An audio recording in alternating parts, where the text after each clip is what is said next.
Hello everyone and welcome back to another Pony&Wolf Productions video. My name is Visual Pony and today we are reading the story Chompers by SpaceCommie. That is an author that I don't think we have, featured on here before, but this story has been on my read later list for quite a while. I think one of you might have actually sent it in. Maybe the author himself? I don't remember. It has been quite some time. So, without further ado, as always, let's see that list of those amazing, wonderful people on our Patreon list. Because those are the people who keep us alive and give us a food budget each and every month. So, if you want to be on that list and help us to keep going like this, then there's a link down in the description that helps you do that. It is our Patreon link, www.patreon.com/visualpony. where you can actually, support us. And now let's get into the meat of the story, after I told you that you can get amazing perks if you become a patron for as little as $1 a month.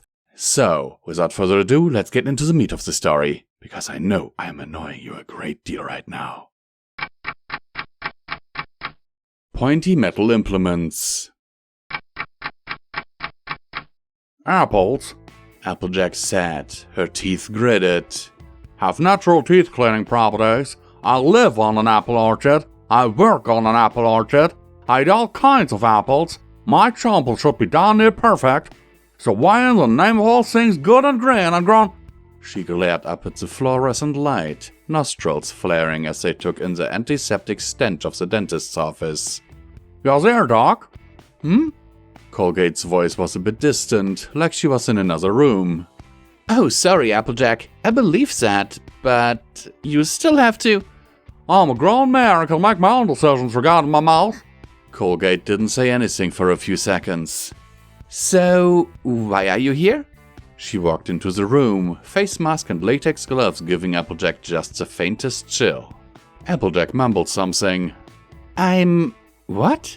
Colgate asked. Granny Smith said I had to go to the dentist, Applejack said, wearing the sort of expression the word hack dog was invented for. Ah. There ain't been nothing said about actually letting you poke around inside my pie hole, mind you, Applejack said, dropping down off the dental chair. Why yes, that is in fact what it's called, thank you very much. She poked a hoof right at Colgate's chest. So if we got that clear, I reckon I'm about done here. My teeth are just fine, and if I have any problems, so that's what we got that pair of pliers in the barn for. Colgate pulled a face that suggested that Applejack had just proposed using a rusty pair of pliers to rectify any potential dental issues. Mostly because that was what just happened. Well, I can't say that I'd recommend doing that. This whole darn thing's a pile of hooey designed to scam good, hard-working ponies out of their money and doing things that they could do just as well all by their lonesome with a 5-bit pair of pliers and a 10-bit bottle of whiskey. Why, I've half a mind to get you all in touch with those flim-flam brothers. They could learn a couple of things from you hucksters. And anyhow... Applejack? Colgate said her name cautiously, deliberately, like you would release a dangerous animal from its cage. Or approach a cutie mark crusader who had just been investigating the spare tube of laughing gas. Please don't ask too many questions about that last comparison. I can be done pretty quick if you sit back down. Miss Colgate, Applejack explained patiently. I wasn't born yesterday. I know darn well that you want to root around in my mouth looking for all sorts of unlikely nonsense, and ain't nothing gonna stop you from making me pay enough to... Free of charge, Colgate said. Applejack scowled. I don't need your charity. 5 bits then. Leaves you enough for the 10-bit bottle of whiskey if you change your mind. Colgate's face was a mask of professionality, but there was at least a bit of warmth and good humor in her voice. Or, in any case, that's what it sounded like. Applejack knew better. Dentists ain't got any of that. Ain't nothing left but a shell filled chock full of calculation, ruthlessness, and whatever gull-darned motive makes a pony stick pointy metal implements in another pony's mouth for no readily discernible reason whatsoever. But there was defeat in the breeze. Applejack could smell it, like the sticky sweet stench of rotten apples. Fine, she sighed, sitting back down in the seat. You happy? Colgate shrugged. I relish every last opportunity I get to stick my hoofs into the face of an unhappy pony. I figured. Alright then, open your mouth. Applejack obliged. Sort of. Wider, please. I shall open. Applejack objected, with the aggravated dignity of someone lying on a dentist's chair and arguing with a dentist, which is also, say, none whatsoever. Colgate gave the sort of look all dentists are specially trained to give past a face mask. I can't do anything if you don't open your mouth wider, Applejack. Fine. Applejack mumbled, obliging her with an extra couple of inches of clearance. Thank you, Colgate said, retrieving a metal rod. Applejack's eyes widened. Her face went white as a sheet. What the heck is that? Colgate sighed. It's a mirror. I'm going to use it to look inside your mouth. How long has it been since you've been to a dentist?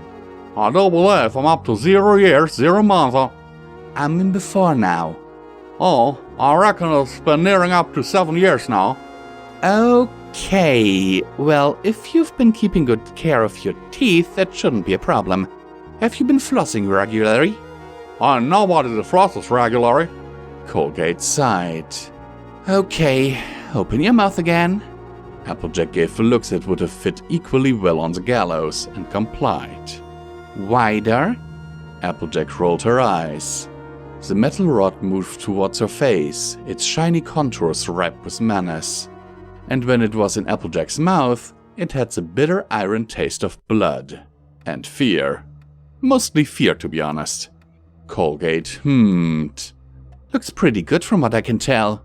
She retrieved another tool from the side. It was a diabolical-looking implement. A metal rod the size of a pencil, with something that looked like a bent needle at the end. It shone in the deathless glare of the fluorescent lights. This instrument is, in fact, called a dental explorer, or a sickle probe. But its true name can only be expressed in screams. I'm just going to use this to check out your enamel, okay? Applejack weighed the question. Of course it wasn't okay, but considering that she lived in a world where that thing existed, and that nothing would ever be okay ever again, it was really a question of degree. She shrugged. Alright, Colgate said, with just a hint of enthusiasm. Applejack opened her mouth, and the thing that should not be disappeared into it. She closed her eyes, blood pounded behind her ears, and then it touched her tooth, like a snake slithering past her leg. Applejack shuddered a little. Hold still, please. It touched again, except now it was pressed against her tooth, the sharp point digging into it. It was like the sound of hoofs on a chalkboard, a screech assaulting on her senses, even though the only sound was the soft scratching of the devil's stick against her teeth. Applejack's ears flattened against her skull. After roughly an eternity and a half, Colgate said, Your enamel is a little thin. Sure, Applejack said, past Satan's toothpick. Sorry? Colgate said, pulling the single greatest argument against the existence of a loving God out of Applejack's mouth. Nothing. You need to brush more. But we're also gonna do a fluoride rinse. Applejack didn't say anything for a moment. Okay. Really? No. Well, you're gonna do it anyways, Colgate said. I figured. Smart mare. Colgate wandered out of Applejack's line of sight. Do you want apple flavor? Applejack sat up. No, Miss Colgate. I do not darn well want something good and pure and sacred defiled in whatever unholy swill you're about to expect me to put into my pie hole. There was a heavy pause that hung in the air listlessly, like a party balloon a week after the main event. You got bubblegum? Yeah. I'll take that. Okay. Colgate came back to the chair with a small cup of a sickly pink fluid. Applejack looked suspiciously at it. Swish for a minute and a half, then spit. All right, Applejack said. Give me this nonsense. She upended the contents of the cup into her mouth. It tasted like sadness and unrequited love. An insipid taste that still somehow offended. Applejack swished it around in her mouth. Colgate stared patiently at her. Applejack spit it out abruptly. We're done here. Colgate nodded. Yes, we are. Applejack got up and extended a hoof to Colgate. Miss Colgate, thank you for this. Let's never do it again, agreed? Colgate shrugged. Could you send in your brother? Depends. What's it depend on?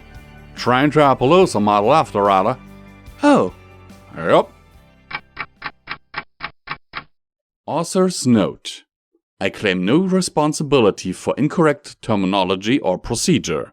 Please direct any of your medical complaints to Einhander, who bears no culpability for this whatsoever, but he's a nice guy and will probably take it well.